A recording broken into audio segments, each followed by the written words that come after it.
Nabila asli orang engineer. Yang sering natin mo karbulan kita niyo sa kaniyo na. Kani di jalan Pramuka kompleks satelit. Ang lam. Kasi mawat yung karbulan dan din langsung ke tokonya na.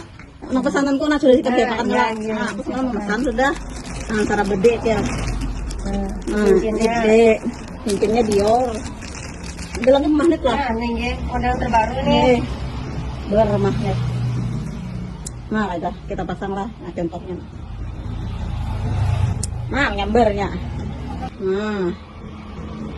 Udah. Macam-macam gelangnya nah. Yang potongan Mickey kayak ini, nang bumupir, kerenel kayak ini. Nah, ini kayak penacil tadi nih. Nah. Di bawah sini cincin-cincinnya. Mulai harga berapa? Kalau cincinnya itu 20.000, ada 20.000 ada. 20.000 ada cincin. Ini aku kalau nih. Nggih, berasa kantingnya. Akarnya yang udah kupu-kupu. Nah, yang putih ada warnanya. Yang rose gold gini ada juga. Yang biasa ada. Makan ikannya lambat kenapa?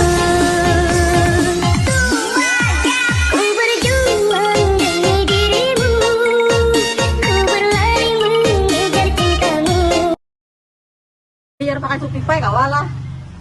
Pakai apa lagi tuh kawan tuh? Pakai Oppo bisa. Pakai aplikasi lah. Jadi masuk ke linknya aja tuh. Ngambil ada tabur duit cash aja bayar pakai aplikasi gini guys. Mun followers aja pasti tahu sudah rancak. Anu para mata. Biar anu di sini nah. Kita niom di sini deh. Nabila si sobat PJM. Makan nang sarapan ini tadi nah. Ini nang kok nikam dulu nih awet bener tuh teh. Asar dari warna bentar. Oke. Lah anak keluar perhiasan titanium dan segala aksesoris ini aja lah. Nabila aksesoris BGM. Harga kada melarang. Are asar dacin bulik mah.